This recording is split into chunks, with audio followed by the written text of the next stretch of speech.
اعوذ باللہ من الشیطان الرجیم بسم اللہ الرحمن الرحیم الحمد للہ والصلاة والسلام علی رسول اللہ وآلہ آل اللہ واللعنۃ الدائمۃ علی اعدائہم اعداء اللہ من یوم عداوتہم الی یوم لقاء اللہ اما بعد فقال اللہ تبارک و تعالی فی کتابہ المجید و فرقانہ الحمید اعوذ باللہ من الشیطان الرجیم قد خلت من قبلکم سنن فسیروا فی الارض فانظروا کیف کان عاقبۃ المکذبین ھذا بیان للناس وہدی وموعظۃ للمتقین صدق اللہ العلی العظیم۔ سنن الہی ہدایت انسان کے لیے قرآن کریم میں الہی قوانین اور ضابطے جن کے مطابق انسان نے زندگی بسر کرنی ہے، ان میں سے ایک اہم قانون اللہ کا سنت عہد ہے۔ سنت عہد خداوند تبارک و تعالیٰ نے تاکید کے ساتھ قرآن کریم میں ذکر فرمائی ہے، اور یہ بنیادی قوانین و سنن الہی میں سے ہے جس کے ذریعے سے سارا نظام دین قائم ہے۔ اگر یہ ایک سنت قائم کر لی جائے مکمل دین کا نظام قائم ہو جاتا ہے، اور یہ ایک سنت اگر انسان چھوڑ دے، یہ ایک قانون ترک کر دے، مکمل دین اس کے ہاتھ سے نکل جاتا ہے، چھوٹ جاتا ہے۔ جس طرح رسول اکرم صلی اللہ علیہ وآلہ وسلم کا فرمان ہے، لا دین لمن لا عہد لہ، جس کا عہد نہیں ہے اس کا کوئی دین نہیں ہے، وہ بغیر عہد کے دین صرف ایک تصور ہے اور صرف ایک ذہنی تصویر ہے۔ حقیقتاً دین عہد سے انسان کو حاصل ہوتا ہے۔ عہد کا مطلب یہ ہے کہ خداوند تبارک و تعالیٰ نے انسان کے لیے فرائض مقرر کیے ہیں، ذمہ داریاں انسان کے ذمہ لگائی ہیں، کچھ عہد و پیمان انسان کے ساتھ کیے ہیں اس زندگی کے اندر، جن کو انسان نے پورا کرنا ہے، قبول کیا ہے اور انہیں وفا کرنی ہے۔ وفائے بالعہد انسان کے لیے سب سے بڑی سعادت ہے، اس کے مقابلے میں نقض عہد ہے۔ خب آج شب میلاد مبارک امام مجتبی علیہ الصلاۃ والسلام بھی ہے، اور ہم اگر اس عہد الہی و قانون الہی کو تاریخ کے آئینے میں دیکھیں کہ جب بھی مومنوں نے اللہ کا عہد نبھایا ہے، خدا نے ان کو سعادت و عزت عطا فرمائی ہے، اور جب بھی مومنین نے عہد چھوڑا ہے، توڑا ہے، اس وقت ذلت اور رسوائی شامل حال ہوئی ہے۔ تاریخ اسلام کا ایک بہت ہی دردناک باب وہ دوران امامت امام حسن مجتبی علیہ السلام ہے۔ باوجود اس کے کہ آج شب میلاد امام حسن علیہ السلام ہے، لیکن امام حسن کا نام در حقیقت ایک قسم کا مقرون ہو گیا ہے، مل گیا ہے ان حوادث کے ساتھ جو امام علیہ السلام کی زندگی میں اہم ترین اور خصوصاً سیاسی حالات و حوادث رونما ہوئے ہیں۔ امام علیہ السلام کے زمانے میں جو مسائل پیش آئے، ان میں سنت عہد بہت دخیل ہے۔ شہید بزرگوار شہید صدر رضوان اللہ تعالی علیہ نے امام مجتبی علیہ السلام کے زمانے کے حالات کا تجزیہ اور صلح امام کا تجزیہ کرتے ہوئے امام کے زمانے کے لوگ اور مومنین اور امام کے ساتھیوں اور حامیوں کے متعلق یہ تجزیہ فرمایا ہے کہ وہ بے ارادہ لوگ تھے، صاحبان عزم نہیں تھے، اور متعہد لوگ نہیں تھے. فوج تھی، حامی تھے، ماننے والے تھے، لیکن ان میں متعہد لوگ نہیں تھے. اور اگر امام کو متعہد فوج نہ ملے، متعہد پیروکار نہ ملیں، اس کا انجام یہ ہوتا ہے کہ طاغوت غلبہ پا لیتا ہے، طاغوت حاکمیت لے لیتا ہے اور طاغوت چھا جاتا ہے. متعہدین کے نہ ہونے سے یا مومنین کے عہد و تعہد پورا نہ کرنے سے میدان طاغوت کے حوالے ہو جاتا ہے، طاغوت کے سپرد ہو جاتا ہے، اور امام کو میدان سے، میدان حاکمیت سے، میدان سیاست سے، میدان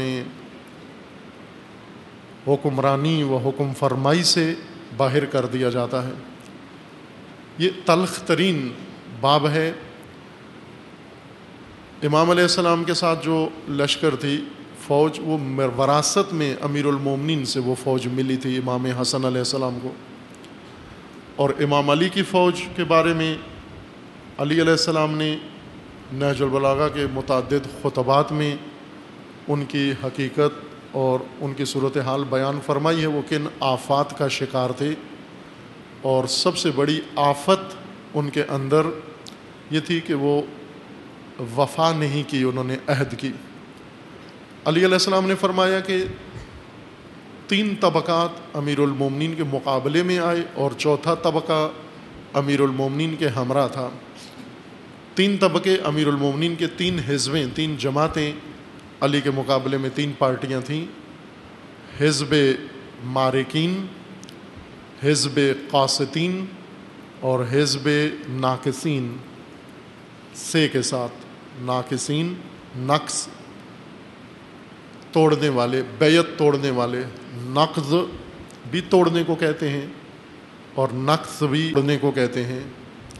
کوئی چیز مضبوط باندھ دی جائے، میثاق کر لیا جائے، بیعت کر لی جائے، عہد و پیمان کر لیا جائے اور پھر اسے توڑ دیا جائے، چھوڑ دیا جائے، اس کو عربی زبان میں نقص کہتے ہیں. اور ناقص جو عہد کو توڑ دیتا ہے، پیمان کو توڑ دیتا ہے. علی علیہ السلام کے مقابلے میں ایک حزب ناقصین ہیں، اصحاب جمل، جنہوں نے جنگ جمل لڑی ہے علی علیہ السلام کے خلاف. ان میں سے اکثریت نے امیر المومنین کے ہاتھ پہ بیعت کی تھی، خصوصاً جنگ کے سربراہوں نے اور سرغنوں نے پہلے بیعت کی تھی، عہد کیا تھا سب کے سامنے ملائے عام میں، اور پھر عہد و بیعت توڑ دی. اس وجہ سے امیر المومنین نے ان کو ناقصین کہا ہے، عہد شکن و بیعت شکن لوگ. اور یہی ناقصین مقابلے میں تھے امام علی کے، آخر تک رہے. ابتدا میں بیعت کی، پھر توڑی، اور پھر مقابلے میں آ گئے دشمن کے طور پر، اور ان کی دشمنی وراثت میں منتقل ہو گئی امام حسن مجتبیٰ علیہ السلام کو. حزب مارقین خوارج تھے جو امیر المومنین کی فوج کا حصہ تھے، اور بدعہدی کر کے یہ بھی جنگ صفین میں دھوکے میں آئے، دشمن کی چال کے دھوکے میں آ کر امیر المومنین کے مقابلے میں آئے اور دشمن بنے. تیسری حزب و پارٹی وہ حزب قاسطین ہے، ظالم طبقہ، جفاکار، اقتدار پرست. ان کا سربراہ معاویہ تھا مدینہ کے اندر، شام کے اندر، اور اس نے شروع سے ہی بغاوت کی امیر المومنین کے مقابلے میں اور حزب قاسطین کی سربراہی کی. اور باقی احزاب نے جو کچھ کیا، باقی پارٹیوں کی کارکردگی جیسے ناقصین و مارقین، ان کی بدعہدیوں کا نتیجہ بھی اس پارٹی نے لے لیا، حزب قاسطین نے، اور آخرکار اقتدار امام حسن سے منتقل ہو گیا اس طاغوت کی طرف. ایک اور جماعت جو امام حسن کے ساتھ تھی، یہ عہد شکن لوگ تھے، یہ بھی غیر متعہد لوگ تھے، با وفا نہیں تھے. یہ لوگ بظاہر اپنے عہد پر باقی تھے، امام کو امام مان رہے تھے، امام کو پیشوا و حاکم تسلیم کیے ہوئے تھے، لیکن وفا نہیں کر رہے تھے، حق عہد کا ادا نہیں کر رہے تھے، اور بے وفائی کی انتہا تک جا پہنچے۔ نہایتاً ان ساتھیوں نے، امام حسن کے ساتھیوں نے آخری بدعہدی و بے وفائی جو آخر تک امام کے ساتھ رہے، ان کی میں بات کر رہا ہوں، جو ابھی بھی شیعوں کے بڑے ہیرو ہیں۔ انہوں نے اس وقت بھی تھے، شیعہ لیڈران تھے اس زمانے میں، اور آج بھی بہت عزت رکھتے ہیں شیعہ کی نگاہ میں۔ انہوں نے امام حسن علیہ السلام کو اسیر کر کے دشمن کے سپرد باندھ کے، رسیوں میں اسیر کر کے، اور شامیوں کے ہاتھ فروخت کرنے کا منصوبہ بنایا۔ اس وقت امام علیہ السلام نے یہ فرمایا، یہ حدیث کتاب احتجاج میں ہے، مرحوم طبرسی کی کتاب ہے الاحتجاج، اس کے اندر جو باب امام حسن علیہ السلام کے احتجاجات کے بارے میں ہے، وہاں یہ حدیث امام حسن علیہ السلام سے منقول ہے کہ ان لوگوں نے، میرے ساتھیوں نے منصوبہ بنایا اور ایک دشمن نے بنایا۔ معاویہ نے یہ منصوبہ بنایا کہ ہر مکر و فریب سے استفادہ کر کے امام حسن سے اقتدار لے لیا جائے، امام حسن سے اقتدار لے لیا جائے۔ یہ توجہ رکھیں اس نقطے کے اوپر، دشمن کا منصوبہ یہ تھا کہ امام حسن سے اقتدار لے لیا جائے، اور انہیں بہت قریب نظر آ رہا تھا کہ یہ اقتدار آسانی سے لیا جا سکتا ہے، نہ معاویہ کی فوج کی مدد سے بلکہ امام حسن کے ساتھیوں کی مدد سے یہ اقتدار جلدی ہی معاویہ کو مل سکتا ہے۔ پر امید تھے، اور آخرکار انہوں نے اسی اسٹریٹجی پر عمل کرتے ہوئے یہ اقتدار لے لیا۔ امام فرماتے ہیں کہ یہ اس کا منصوبہ تھا کہ مجھ سے اقتدار لے لے، چونکہ وہ اقتدار پرست انسان ہے، اس کو ہر قیمت پر اقتدار چاہیے، اور اقتدار تک پہنچنے کے لیے اس شخص نے ہر چیز پائمال کی، ساری قدریں پائمال کی، ظلم کرنا پڑا کیا، ستم کرنا پڑا کیا، مکر کرنا پڑا کیا، فریب سے کام لینا پڑا کیا، درندگی دکھانا پڑی کی، ہر کام کیا اس نے اقتدار تک آنے کے لیے۔ لیکن جو امام کے ساتھ تھے بعض لوگ، انہوں نے یہ منصوبہ بنایا کہ اب جب کہ ہمیں بھی نظر آ رہا ہے کہ اقتدار منتقل ہو جائے گا شامیوں کو، تو کیوں نہ ہم آخری استفادہ بھی کر لیں، آخری فائدہ بھی حاصل کر لیں، اور وہ یہ کہ امام حسن کا اقتدار معاویہ کا مطمع نظر ہے، تو ہم اقتدار کے ساتھ ساتھ امام حسن بھی ان کے حوالے کر دیں، ہم اقتدار بھی ان کو دے دیں، امام بھی ان کو دے دیں ہم۔ انہوں نے یہ منصوبہ بنایا کہ یہ وہ سوال ہے جو چند سال سے میں نے آپ جوانوں کی خدمت میں پیش کیا ہوا ہے کہ وہ کون لوگ تھے۔ تاریخ میں نام لکھے ہوئے ہیں لیکن آپ کا مطالعہ نہیں ہے، آپ سنتے ہیں، فقط سننے پہ اکتفا کرتے ہیں، اور یہ سننے میں یہ باتیں آتی نہیں ہیں، چونکہ سنانے والوں کو بھی مطالعہ نہیں ہوتا، بیان نہیں کرتے، لیکن تاریخ کی بہت ساری کتابوں کے اندر یہ مطالب موجود ہیں کہ وہ کون لوگ تھے جنہوں نے امام کے ساتھ تھے اور امام کو معاویہ کے حوالے کرنے کا منصوبہ بنایا تھا۔ دست و پا بستہ، ہاتھ پاؤں باندھ کر ہم طاغوت کے حوالے کر دیں، اور اس بدلے میں ہم مال لے لیں، یا ہم بھی اقتدار لے لیں، یا ہمیں بھی کوئی چیز شام کی جانب سے مل جائے۔ چند جوانوں نے یہ جواب دیا، لیکن اکثریت مطالعہ نہیں کرتی، کوئی جستجو نہیں ہے، یہ سن کر بھی بڑے تسلی میں ہیں اہل پاکستان، ان کو کوئی دلچسپی نہیں ہے کہ کون لوگ تھے یہ امام کے ساتھ، امام کے پہلو میں، امام کے دائیں بائیں، جن کی نیتیں امام کے بارے میں یہ تھیں، اور ہر جگہ امام امام کرتے تھے، امام حسن کا نام لیتے تھے، اور بظاہر بڑی تعظیم کرتے تھے، امام کے نام سے بڑے استفادے کرتے تھے، امام کے نام لے کر لوگوں کو دھوکہ دیتے تھے، اور درپردہ ان کا یہ منصوبہ تھا، اور آخرکار بڑے نامی گرامی بنے، اور آج تک وہ ائمہ سے زیادہ بعض ان کو قدر کی نگاہ سے دیکھتے ہیں، اتنی امام کو نہیں اہمیت دیتے جتنی ان کو دیتے ہیں۔ ان لوگوں نے یہ منصوبہ بنایا کہ امام کو حوالے کریں ہم معاویہ کے اور پیسے لے لیں۔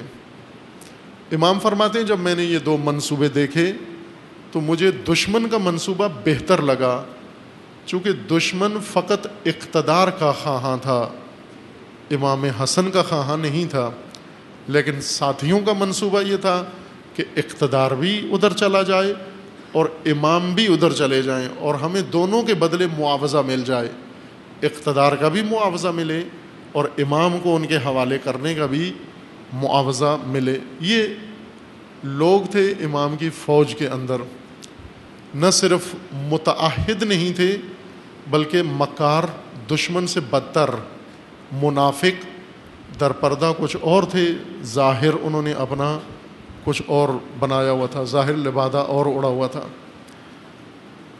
عہد شکنی ان کی سب سے بڑی خصلت تھی، بے وفائی، وفائے بالعہد کی تعلیم نہیں دی گئی تھی، ایسا دین نہیں پڑھایا گیا تھا جس میں عہد کا بھی نام آتا ہو، جس میں ذکر عہد آتا ہو اور جس میں وفائے بالعہد کا بھی کوئی سبق ہو۔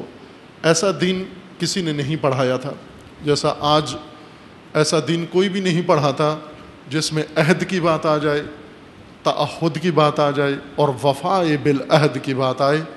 اس دین کا ذکر کوئی بھی نہیں کرتا، بلکہ وہ دین زیادہ ذکر کیا جاتا ہے جو علماء یہود اپنے پیروکاروں کو دیتے تھے کہ تمہیں کسی عہد کی ضرورت نہیں، نہ کوئی تمہارا عہد ہے، نہ کسی نے کیا ہے، نہ تم نے کیا ہے، اور نہ ہی تمہیں کسی عمل کی ضرورت ہے، نہ ہی کسی ذمہ داری کی ضرورت ہے، تم سرے سے ذمہ دار نہیں ہو، کسی چیز کے ذمہ دار نہیں ہو۔ یہ دین سکھایا گیا ہے اور لوگ اس لیے نہ ذمہ داری کی طرف آتے ہیں، نہ ذمہ داری اپنے دوش پہ لیتے ہیں، نہ ذمہ داری نبھاتے ہیں، نہ ذمہ داری کے ساتھ وفا کرتے ہیں، اور مطمئن ہیں کہ ہم نجات یافتہ ہیں، دنیا میں بھی اور آخرت میں بھی یہ دونوں ہماری ہیں کہ ہمارے علاوہ کسی نے بہشت میں اور جنت میں نہیں جانا۔ یہ بات آپ عزیزان معیار دین کے طور پر ذہن میں رکھیں۔ دین کو معیاروں سے پہچانیں، آپ نعروں سے نہیں پہچانا جا سکتا، شعاروں سے دین نہیں سمجھا جاتا، معیاروں سے دین کی پہچان کریں۔ دین کا ایک معیار یہ ہے کہ دین کی اساس، دین کی رکنیت، دین کی بنیاد عہد پر ہے، ذمہ داری پر ہے۔ ہر وہ بات جو آپ سے ذمہ داری کو لے رہی ہو کہ آپ ذمہ دار نہیں ہیں اور آپ کو عہد و ذمہ داری کے باب میں رخصت دے رہے ہوں، چھٹی دے رہے ہوں، مہلت دے رہے ہوں کہ آپ سے ذمہ داریاں نہیں لی جائیں گی اور نہیں مانگی جائیں گی، آپ یقین جان لیں کہ یہ بات دین کی نہیں ہے۔ جو فتویٰ آپ سے عہد اٹھا رہا ہے یہ فتویٰ دین کا فتویٰ نہیں ہے، اسلام کا فتویٰ نہیں ہے۔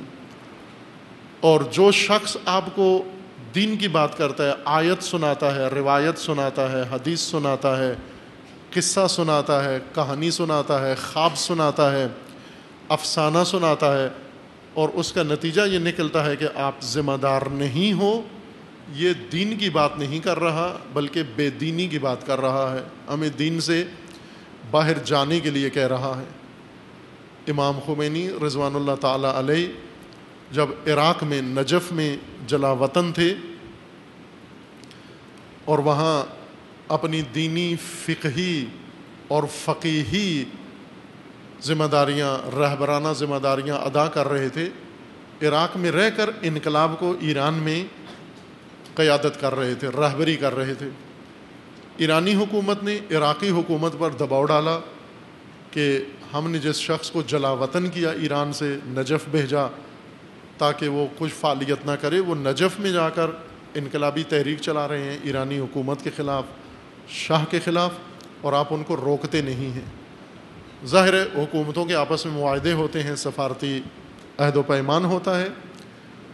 ایک اعلیٰ افسر عراقی انٹیلیجنس کا ڈائریکٹر جنرل، چیف ان کا، امام کے پاس آیا، بغداد سے امام کے پاس آیا ملنے کے لیے خصوصیت کے ساتھ، اور اس نے امام سے یہ کہا کہ آپ ہمارے ملک میں مہمان ہیں یہاں رہ کر آپ ایرانی حکومت کے خلاف کوئی تحریک نہیں چلا سکتے.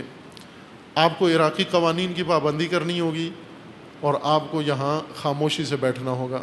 اپنی نمازیں پڑھیں, روزے رکھیں, وضو کریں, درس دیں, لیکن سیاسی کوئی عمل نہیں کرنا, حکومت کے بارے میں کوئی فعالیت نہیں کرنی. ورنہ اس نے یہ ساتھ دھمکی دی, ورنہ میں مجبور ہو جاؤں گا اپنے فرائض پر عمل کروں, چونکہ میرا فریضہ ہے عراق میں رہ کر لوگوں کو محدود رکھوں اور کوئی دوسری حکومت کے ساتھ کسی قسم کی الجھن نہ بننے دوں. امام نے کہا کہ بہت اچھی بات ہے, تو ایک فرض شناس افسر ہے اور اپنے فرائض پر عمل کرنا چاہتا ہے, جو تیرا عہد ہے, جو ذمہ داری ہے تو نبھا رہا ہے, حکومتی ذمہ داری تھی, تو آ کر مجھ سے یہ مطالبہ کرے, یہ بات کرے اور کر کے تو جا رہا ہے. تو نے اپنا فریضہ ادا کر دیا ہے, لیکن یہ تیری بدقسمتی ہے کہ تیرا واسطہ ایک ذمہ دار فقی سے پڑا ہے, ایک متعہد فقی تیرے مقابلے میں ہے. اگر غیر متعہد ہوتا, غیر ذمہ دار فقی ہوتا, تو آ کر اس کو کہتا چپ کر کے بیٹھ جاؤ, وہ چپ ہو جاتا. امام نے کہا ٹھیک ہے, تو تیرا عہد حکومت کے ساتھ ہے, میرا عہد خدا کے ساتھ ہے. تیرے اوپر حکومتی ذمہ داریاں ہیں تو وہ ادا کر, میرے دوش پر خدا کی ذمہ داریاں ہیں, میں نے وہ ادا کرنی ہیں. میں بھی فرض شناس ہوں, میں اپنا کام کرتا ہوں, تو اپنا کام کر. زیادہ سے زیادہ تم نے مجھے اس ملک سے نکال دینا ہے. اور آخر ایسے ہی ہوا. امام نے ان کے کہنے پر خاموشی اختیار نہیں کی, اپنی تحریک چلائی, بلکہ تیز تر کر دی. اور انہوں نے آخر کار امام کو کہا کہ آپ عراق سے نکل جائیں. امام عراق سے نکلے کویت جانے کے لیے. کویتیوں نے ویزا دے کر بارڈر بند کر دیا اور کویت میں امام کو داخل ہونے نہیں دیا. وہاں سے امام نے پھر پیرس کا رخ کیا, فرانس کا, کہ کچھ 14 مہینے وہاں پر امام نے قیام کیا, 14-15 مہینے. یہ کیا تھا؟ وفائے بالعہد, متعہد انسان, ذمہ دار انسان. وطن چھوڑ سکتا ہے, ذمہ داری نہیں چھوڑ سکتا. قوم چھوڑ سکتا ہے, ذمہ داری نہیں چھوڑ سکتا. حوزہ چھوڑ دیتا ہے, ذمہ داری نہیں چھوڑتا. آرام و آسائش چھوڑ دیتا ہے, ذمہ داری نہیں چھوڑتا. عراق و نجف چھوڑ دیتا ہے, ذمہ داری نہیں چھوڑتا, عہد نہیں چھوڑتا. سب کچھ چھوڑ دیا. جہاں سے کہا ذمہ داری چھوڑ دو ورنہ یہاں نہیں رہ سکتے, کہا نہ, میں اس مکان و محل کو چھوڑ سکتا ہوں, ذمہ داری نہیں چھوڑ سکتا, ناقض عہد نہیں بن سکتا. میرا عہد ہے خداوند تبارک و تعالیٰ کے ساتھ. اگر متعہد انسان ہو, رہبر خود متعہد ہو اور اس کے ساتھی بھی متعہد ہوں, ذمہ دار ساتھی ہوں. امام خمینی کے ساتھیوں میں سے ایک ساتھی, ایک شہید بزرگوار, شہید ہو گئے, خدا رحمت کرے انہیں, سیاد شیرازی رحمۃ اللہ علیہ. ویسے پیشہ ور فوجی تھا, لیکن ایک نامدار عارف, سالک, اہل اللہ, آرمی میں رہ کر, فوج میں رہ کر وہ معرفت کے بہت اعلیٰ بلند درجات پر فائز تھا. یہ بزرگوار جب امام نے صلح کی, امام خمینی نے صلح کی عراق کے ساتھ, صدام کے ساتھ, عالمی طاقتوں نے دباؤ ڈالا اور حالات ملک کے اندر اور باہر ایسے بنے, امام نے صلح کر لی اور ساتھ کہہ بھی دیا کہ یہ صلح نہیں ہے بلکہ زہر کا پیالہ ہے جو میں پی رہا ہوں, زہر پی رہا ہوں. یہ اس جملہ بھی ساتھ اپنے پیغام میں لکھا اور ابھی بھی موجود ہے دستاویز کے طور پر, کہ میں زہر کا پیالہ پی رہا ہوں. اب یہ جملہ سب نے سنا کہ امام کو بہت دکھ ہوا, تکلیف ہوئی. انہوں نے یہ تفسیر کی کہ امام کے لیے صلح کرنا بہت دشوار تھا, بہت تلخ تھا, بہت سخت تھا. زہر سے تشبیہ دینے کا یہ مطلب ہے. لیکن یہ بزرگوار شہید, یہ پہلے فوج کے کمانڈر رہ چکے تھے اور ان دنوں بھی جب امام نے صلح کی اس وقت بھی ان کی اہم ذمہ داریاں تھیں. اس کے بعد سے یہ امام کی خدمت میں جانے سے گریز کرتے تھے, حاضر نہیں ہوتے تھے امام کے سامنے. باقی لوگ جاتے تھے وفد کی صورت میں یا اپنی عہدے کے لحاظ سے کچھ پہنچانے کے لیے، رپورٹس پہنچانے کے لیے، گزارش دینے کے لیے، فرمان لینے کے لیے گاہے گاہے جاتے تھے. انہوں نے جانا چھوڑ دیا، اور جب محسوس ہو گیا کہ یہ کترا رہے ہیں، گریز کرتے ہیں امام کے پاس جانے سے، اس واقعے کے بعد تو کچھ لوگوں کو تشویش ہوئی. ظاہراً امام یا امام کے دفتر میں بھی اس کو محسوس کیا گیا کہ سیاد شیرازی کتراتے ہیں ابھی امام کا سامنا کرنے سے. باہر کیف اب باقی دقیق تفصیل میرے ذہن میں نہیں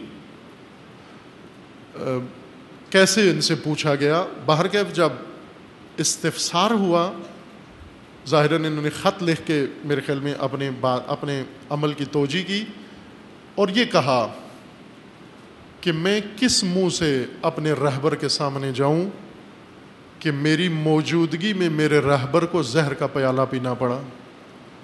سیاد زندہ ہو اور خمینی زہر کا پیالہ پیے، یہ سیاد کو اس بات کی جرت نہیں دیتا کہ میں رہبر کے سامنے جا کر کیا چہرہ دکھاؤں، کیا منہ دکھاؤں. کا شرمندگی ہے، شرمساری ہے، ندامت ہے.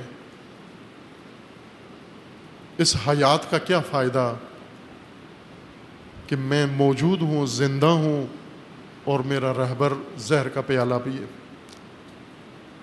بعض ایسے ڈھیٹ بھی ابھی بھی موجود ہیں جو یہ کہتے ہیں کہ یہ ہم نے صلح ہم نے کروائی ہے، اس کو ایک بہت اپنے لیے کارنامہ سمجھتے ہیں. ایک یہ بزرگوار ہے جو اس بات پہ نالاں و نادم اور اس بات پہ شرمندہ و شرمسار، اور مجھے نہیں معلوم اس کے بعد صلح کے بعد امام کے پاس گئے یا نہیں گئے، پھر بہت جلدی شہید بھی ہو گئے. وہ یہ ہوتے ہیں باوفا لوگ، یہ ہیں متعہد لوگ جنہوں نے عہد کیا ہے اپنے پروردگار کے ساتھ اور آخر دم تک اس عہد کو نبھایا ہے، سچ کر کے دکھایا ہے. جہاں عہد نہیں کر سکے پورا اپنا، شرمندگی ہوئی. البتہ ان کے بس میں بھی نہیں تھا. ظاہر ہے ایک فرد یا ایک گروہ ان بہت سارے منافقوں کے مقابلے میں، دشمنوں کے شیاطین کے مقابلے میں، جیسے مالک اشتر علی کے مقابلے میں آ کر بیٹھے امیر المومنین کے سامنے، روئے، شرمندہ ہوں، پشیمان ہوں، نادم ہوں کہ مالک اشتر موجود ہو اور علی کو جنگ بند کرنا پڑے طاغوت کے ساتھ بد عہد و بے عہد لوگوں کی وجہ سے. امام حسن سب پر سب سے زیادہ ستم بد عہدی نے کیا، غیر ذمہ دار لوگوں نے کیا، بے وفاؤں نے کیا. نہتا کر دیا، تنہا چھوڑ دیا، بلکہ دشمن کے سپرد کرنے کا منصوبہ بنایا. اور عہد کے بغیر دین تبلیغ ہوا. پھر امامت کے ساتھ کوئی عہد نہیں رہا لوگوں کا، امامت کا نظام نہیں ہے، نہ ہو، کوئی شرمندہ نہیں ہے، کوئی پشیمان نہیں ہے، کسی کو ندامت نہیں ہے. صدیاں گزر گئی ہیں اور کوئی شرمندہ و پشیمان نہیں ہے، چونکہ متعہد نہیں ہے، باوفا نہیں ہے.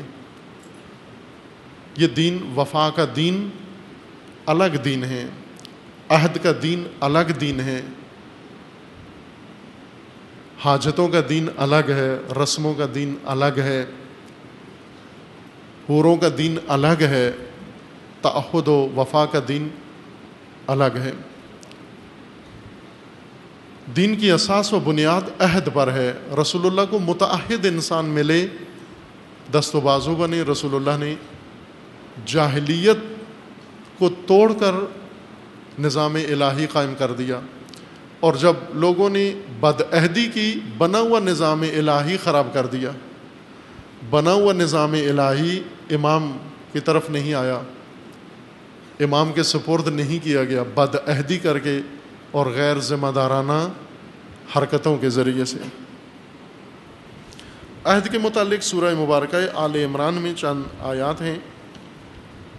انہیں ملاحظہ کرتے ہیں، جس میں خداوند تبارک و تعالیٰ نے عہد کی کچھ حقیقت بیان فرمائی ہے۔ آیا 76 اور 77 میں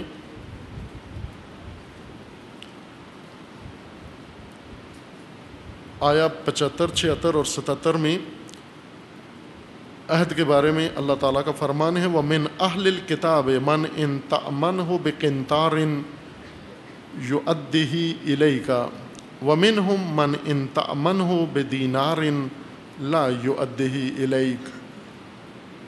اہل کتاب میں سے کچھ ایسے لوگ ہیں جن کو اگر آپ ایک پیسہ دیں، 1 روپیہ دیں امانت کے طور پر، وہ آپ کو واپس نہیں لوٹائیں گے۔ اور انہی اہل کتاب میں سے کچھ ایسے ہیں کہ جنہیں اگر آپ کروڑوں روپیہ دے دیں وہ آپ کو واپس لوٹا دیں گے۔ ان کے اندر 2 گروہ ہیں۔ ایک گروہ ایسا ہے جس کی سوچ یہ ہے إِلَّا مَا دُمْتَ عَلَيْهِ قَائِمًا ذَلِكَ، کیوں وہ آپ کو، ایک گروہ ہے جو 1 روپیہ دیں واپس نہیں لوٹاتا، اور ایک گروہ ایسا ہے جس کو کروڑوں روپیہ دیں واپس لوٹا دیتا ہے۔ ذَلِكَ بِأَنَّهُمْ قَالُوا لَيْسَ عَلَيْنَا فِي الْأُمِّيِّينَ السَّبِيلُ، ان کا تفکر و سوچ یہ ہے کہ مسلمانوں اور امیوں کا ہمارے اوپر کوئی حق نہیں ہے، ان کا کوئی حق نہیں بنتا۔ ہم ان کے کھیت قبضہ کر لیں ان کا کوئی حق نہیں، ہم ان کے پیسے لے لیں ان کا کوئی حق نہیں۔ جیسے ابھی اسرائیل فلسطینیوں کی سرزمین لے لے، کہتا ہے فلسطینیوں کا کوئی حق نہیں، ان کے گھروں پہ قبضہ کر لیتا ہے، کہتا ہے ان کا کوئی حق نہیں، ان کے کھیت و فصلوں پہ قبضہ کر لیتا ہے اور کہتا ہے ان کا کوئی حق ہم پر نہیں بنتا، یہ ہمارا ہے۔ ایک یہ گروہ ہے ان کا۔ وَيَقُولُونَ عَلَى اللَّهِ الْكَذِبَ وَهُمْ يَعْلَمُونَ، بلا، اس کے بعد ہے من اوفى بعہدہ واتقى فإن اللہ يحب المتقین، جس نے وفا کی عہد کے ساتھ اور تقوی اختیار کیا، وہ جان لے کہ خدا متقیوں کو پسند کرتا ہے۔ اللہ کے پسندیدہ بندے، اللہ کی پسندیدہ مخلوق، دونوں طرح کی مخلوقات ہیں، ایک اللہ کی پسندیدہ مخلوق ہے اور ایک ناپسندیدہ مخلوق۔ ناپسندیدہ مخلوق شر الدواب، شر الدواب عند اللہ، اللہ کے ہاں بدترین رینگنے والے درندے چرندے حشرے کون ہیں؟ جو عہد نہیں کرتے اور عہد کی وفا نہیں کرتے۔ کل پڑھی ہے یہ آیت آپ کے سامنے کہ بدترین مخلوق، ناپسندیدہ ترین انسان خدا کو بے عہد غیر ذمہ دار انسان ہے۔ اگر خلاصہ کر کے صراحت کے ساتھ بیان کریں، سب سے ناپسندیدہ ترین انسان خدا کے ہاں غیر ذمہ دار انسان ہے، جس کی کوئی ذمہ داری نہیں ہے۔ بعض لوگ ہیں انتہا درجے کے غیر ذمہ دار ہیں اور ساتھ محترم بھی ہیں، ڈیکوریشن پیس کی طرح۔ ڈیکوریشن پیس گھر میں ہوتا ہے یا کسی میوزیم میں رکھا ہوتا ہے، اس کا کوئی کردار نہیں ہے، کوئی کام نہیں ہے، لیکن سب اس کو قیمتی سمجھتے ہیں کہ بڑا قیمتی چیز ہے ڈیکوریشن پیس۔ غیر ذمہ دار محترم وہ زینتی شے کی طرح ہیں، ڈیکوریشن پیس کی طرح ہیں، بے فائدہ۔ مثلا آپ کے گھر میں کوئی ڈیکوریشن کی چیز رکھی ہوئی ہے، نہ اس میں آپ پکا سکتے ہیں، نہ اس میں آپ کھا سکتے ہیں، نہ اسے آپ پہن سکتے ہیں، نہ اسے استعمال کر سکتے ہیں، ہاتھ بھی نہیں لگانا، کیونکہ بہت قیمتی ہے یہ۔ ایسے قابل احترام لوگ بہت ہیں، قابل احترام لوگ۔ مثلا ایک قبیلے کے اندر، قوم کے اندر یہ سب سے محترم شخصیت ہے جس کی کوئی ذمہ داری نہیں ہے، جس کا کوئی رول نہیں ہے، جس نے کوئی عہد نہیں کیا ہوا، جو کوئی عہد نہیں نبھاتا، لیکن سب مجبور ہیں اس کا احترام کریں۔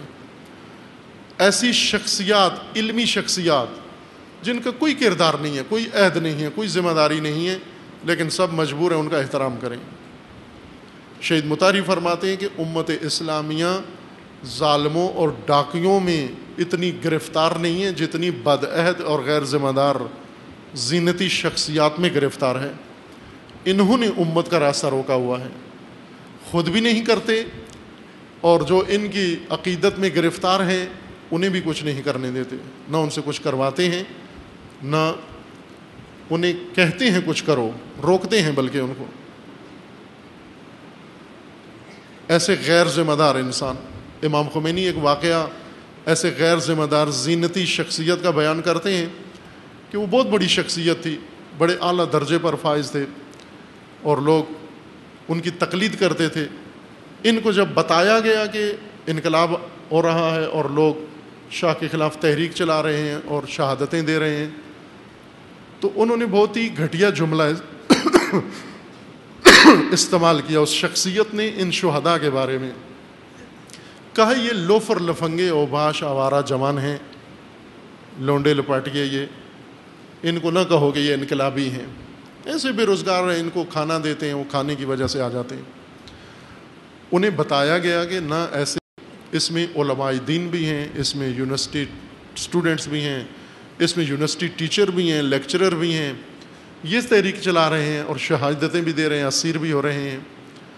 تو پھر فوراً اس سے بھی زیادہ گھٹیا جملہ اس شخص نے استعمال کیا اور یہ کہا کہ اگر اوباش نہیں ہے تو پھر خر ہیں، خر گدھے ہیں، پھر نافہم ہیں، پھر گدھے ہیں. اس کا مطلب ہے کہ جو امام خمینی کی بات سن کر روڈوں پہ نکل آ رہے ہیں، اس سے بھی گھٹیا جملہ استعمال کیا. اب توجہ فرمائیں کہ یہ شخصیت نمونہ ہے غیر متعہد زینتی انسان. ڈیکوریشن پیس ہے، اچھا بہت لگتا ہے لوگوں کو، لیکن غیر ذمہ دار، نہ اپنے دوش پہ کوئی ذمہ داری ہے نہ دوسروں کو ادا کرنے دے رہا ہے. اور جو ذمہ داری ادا کر رہے ہیں انہیں گھٹیا الفاظ سے اور پست الفاظ سے انہیں یاد کرتا ہے، پست ذہنیت کی وجہ سے.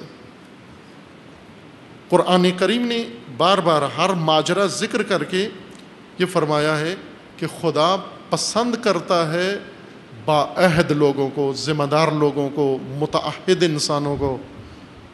یہی تقوی کی بنیاد بھی ہے. ذمہ داری لینا تقوی ہے، کچھ نہ کرنا، گھر میں بیٹھے رہنا، کوئی غلط کام بھی نہیں کرتا. غلط کام نہ کرنے سے خدا کا پسندیدہ انسان نہیں بنتے. جب تک عہد وفا نہ کرو، جب تک ذمہ دار نہ بنو. سب سے زیادہ پسندیدہ انسان جو وفائے بالعہد کرتا ہے، یعنی عہد کرتا ہے پھر اسے نبھاتا بھی ہے.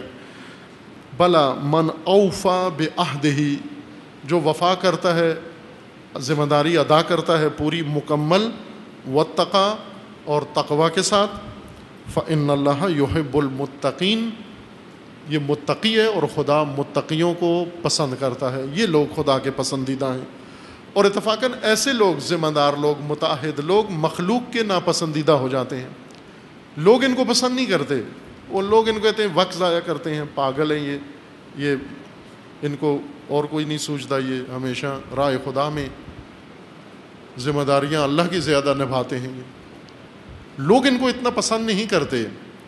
امیر المومنین بن نہج البلاغہ میں فرماتے ہیں کہ متقی جب اپنے تقوی کا سفر طے کرتا ہے، لوگ اسے پاگل کہتے ہیں، پاگل ہو گیا ہے.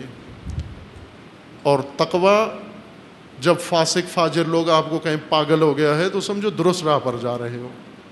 جیسا امام فرماتے تھے اپنی قوم کو کہ جس دن امریکہ تمہاری مخالفت کر رہا ہو سمجھو ٹھیک جا رہے ہو، اور جس دن امریکہ نے تمہاری تعریف کر دی اسی دن یقین کر لو غلطی کوئی سرزد ہو گئی ہے تم سے، غلط راہ پر چل پڑے ہو، چونکہ امریکہ تمہاری تعریف کر رہا ہے. بلا من اوفا بعہدہ واتقى فإن اللہ یحب المتقین. ان الذین یشترون بعہد اللہ وایمانہم ثمنا قلیلا، جو لوگ وفا کرتے ہیں یہ خدا کے پسندیدہ ہیں، اور جو عہد خدا بیچ دیتے ہیں، عہد نہیں کرتے تاکہ فیس لیں، یا عہد کر کے چھوڑ دیتے ہیں اور رضائے عوام لیتے ہیں، خوشنودی عوام حاصل کرتے ہیں تاکہ فیس لیں. اولئک لا خلاق لہم فی الآخرہ، ان کا آخرت میں کوئی حصہ نہیں ہے، ذرا برابر آخرت میں جہنم کے علاوہ کوئی ان کو حصہ نہیں ملے گا. اور سب سے بدترین جہنم خدا نے ان عہد فروشوں اور عہد شکنوں کے لیے ذکر کی ہے اور عہد توڑنے والے بے وفاؤں کے لیے ذکر کی ہے. سب سے بڑی جہنم وہ نہیں ہے جہاں بھوکا رکھا جائے گا، سب سے سخت جہنم وہاں نہیں ہے جہاں آگ جل رہی ہوگی. سب سے زیادہ سخت جہنم وہ نہیں ہے جہاں پر انسان کو پیپ پلائی جا رہی ہوگی، جہاں پر انسان کو غلاظت میں رکھا جائے گا، جیسے بیان کیا جاتا ہے، لوگ جہنم کے حالات بیان کرتے ہیں کہ جہنم میں یہ سختی ہوگی، یہ ہوگا، یہ ہوگا۔ یہ جہنم کے سخت مراتب و درجے نہیں ہیں، علی علیہ السلام کا فرمان ہے۔ امیر المومنین فرماتے ہیں یہ برداشت ہو جاتی ہے۔ رب حبلی صبر تو علی حر نارک، وہ یہ ہو سکتا ہے، آگ کی گرمی برداشت ہو سکتی ہے، یہ ہو سکتا ہے تحمل، لیکن اس سے جو بڑی اور سخت جہنم ہے وہ برداشت نہیں ہوتی۔ وہ کون سی ہے؟ وہ ہے جہنم حرمان، جہنم محرومیت، وہ ہے جہنم کے خدا انسان کو نہ کلام کرے نہ دیکھے، خدا اپنے سے دور کر دے کسی کو، یہ سب سے سخت جہنم ہے۔ اسی کا ذکر بدعہد انسان کے لیے ہے۔ ایک جگہ پر ذکر ہے کہ ان شر الدواب عند اللہ، بدترین رینگنے والے خدا کے ہاں وہ ہیں جو عہد کر کے توڑ دیتے ہیں۔ یہاں پر ہے یہ لوگ جو عہد خدا کرتے ہیں، توڑ دیتے ہیں، بیچ دیتے ہیں، ثمن قلیل لے لیتے ہیں، معاوضہ لے لیتے ہیں، اولئک لا خلاق لہم فی الآخرہ، آخرت میں انہیں کوئی نصیب نہیں ملے گا، ولا یکلمہم اللہ، اللہ ان سے بات تک نہیں کرے گا، خدا کلام نہیں کرے گا ان سے، ولا ینظر الیہم یوم القیامہ، اور قیامت کے دن خدا نگاہ نہیں کرے گا ان کو۔ اس قدر پست ہیں وہ بد کہ خدا نگاہ کرنے کے لیے بھی ان کو تیار نہیں، خدا ان سے کلام کرنے کے لیے تیار نہیں ہے، اس قدر پست ہیں غیر ذمہ دار لوگ جن کے دوش پہ کوئی ذمہ داری نہیں، یا جنہوں نے ذمہ داری لی ہے اور ادا نہیں کی، یہ اتنے پست ہیں کہ خدا قیامت کے دن نہ نگاہ کرے گا ان کو، نہ کلام کرے گا ان کو۔ بہت سارے جہنمیوں سے خدا کلام کرے گا، یا ایھا الذین یا ایھا الکافرون، اے کافرو، کلام کر رہے خدا ان کے ساتھ، اے کافرو، اللہ بات کر رہے ان کے ساتھ۔ جہنمیوں سے خدا بات کرے گا، بعض اہل جہنم سے، لیکن غیر ذمہ داروں سے بات نہیں کرے گا۔ یہ سب سے تکلیف دہ جہنم انسان کے لیے یہ ہوگی۔ دنیا میں بھی ہے، بعض اوقات کسی کو سزا دی جاتی ہے، کوئی جسمانی تنبیہ کی جاتی ہے، سزا دی جاتی ہے، یہ سخت سزا نہیں ہے، سزا دیتے ہیں لیکن بات کرتے ہیں، ڈانٹ رہے ہیں۔ یہ ڈانٹنا بھی ایک لطف ہے، مہربانی ہے یہ ڈانٹنا۔ کیوں؟ بولا بات تو ہے نا، کلام تو کر رہے ہیں۔ ایک شخص جیل سے آزاد ہوا اور آ کر اپنے زندان کے حالات بتاتے ہوئے کہہ رہا تھا، شہید ہو گیا، خدا اس کو رحمت کرے۔ وہ یہ بتا رہا تھا کہ جیل میں انہوں نے مجھے پکڑ کے پہلے شکنجوں میں رکھا، کئی مہینے تک شکنجے دیتے تھے، الٹا لٹکاتے تھے، سخت ترین شکنجے، جان لیوا، برداشت سے باہر، اور میں آرزو کرتا تھا کہ خدایا کس دن ان شکنجوں سے مجھے نجات ملے گی۔ اور آخرکار شکنجے ختم ہوئے اور سزا ہو گئی، جیل ہو گئی، اور اس کے بعد انہوں نے مجھے قید تنہائی دی۔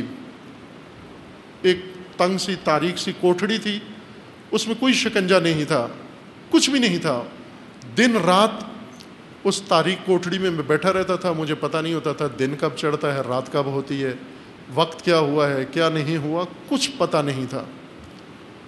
اور وہ اتنا بڑا شکنجہ تھا کہ میں نے ایک دن، کہتے وہ دماغ پھٹنے لگا تو اس کوٹھڑی کا دروازہ پیٹنے لگا میں، اور نگہبان آیا اور اس نے آگے پوچھا کیا ہوا ہے، تو میں نے اسے کہا کہ مجھے اس کوٹھڑی سے نکال کے دوبارہ شکنجوں والی کمرے میں لے جاؤ اور شکنجے دو مجھے۔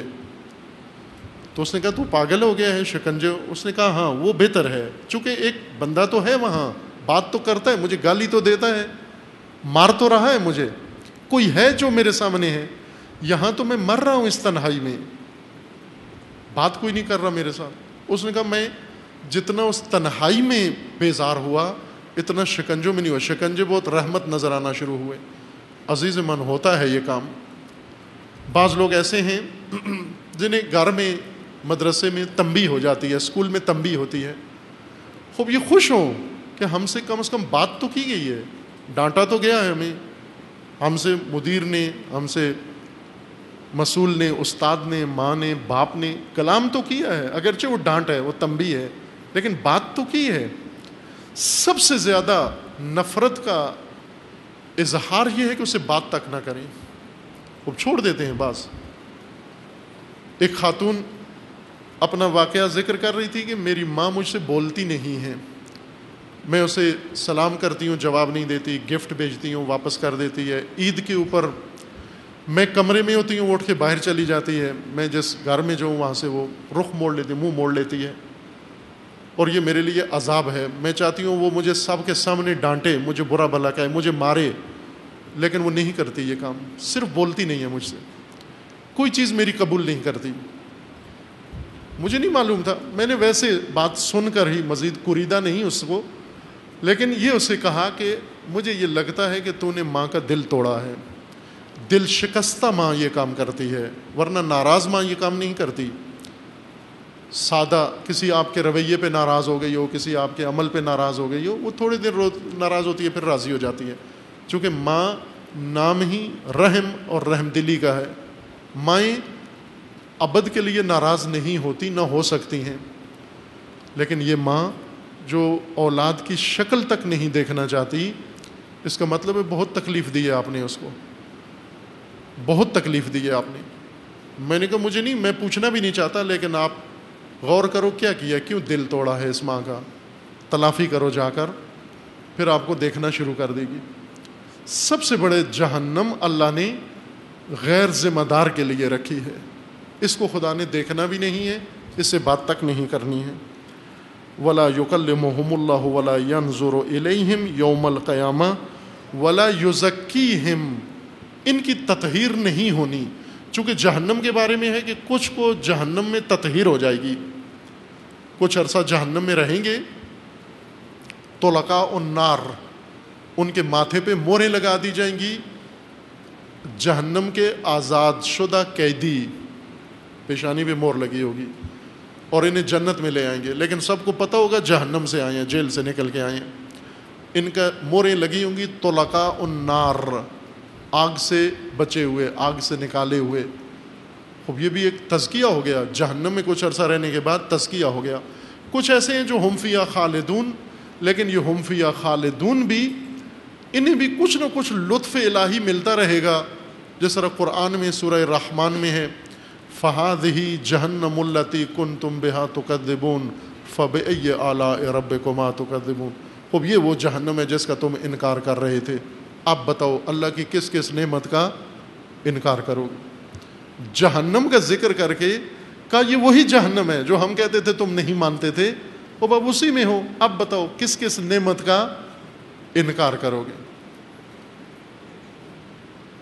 جہنم میں ڈال دینا سخت سزا نہیں ہے، بات نہ کرنا، کلام نہ کرنا، نگاہ نہ کرنا، توجہ نہ کرنا، یہ سب سے بڑی جہنم ہے۔ اس پہ امیر المومنین فرماتے ہیں کیسے صبر ہو سکتا ہے؟ کون جائیں گے اس جہنم کا شکار ہوں گے؟ جو اپنا عہد توڑ دیتے ہیں، بیچ دیتے ہیں، جو متعہد نہیں ہوتے، جو ذمہ دار نہیں ہوتے۔ ولا یکلمہم اللہ ولا ینظر الیہم یوم القیامہ ولا یزکیہم ولہم عذاب علیم، اور ان کے لیے بہت دردناک عذاب بھی ہے خداوند تبارک و تعالیٰ کی جانب سے۔ اب آج چونکہ درس دیر سے شروع ہوا ہے، اتنا کافی ہے، باقی بعد میں پڑھیں گے۔ وصلی اللہ علی محمد۔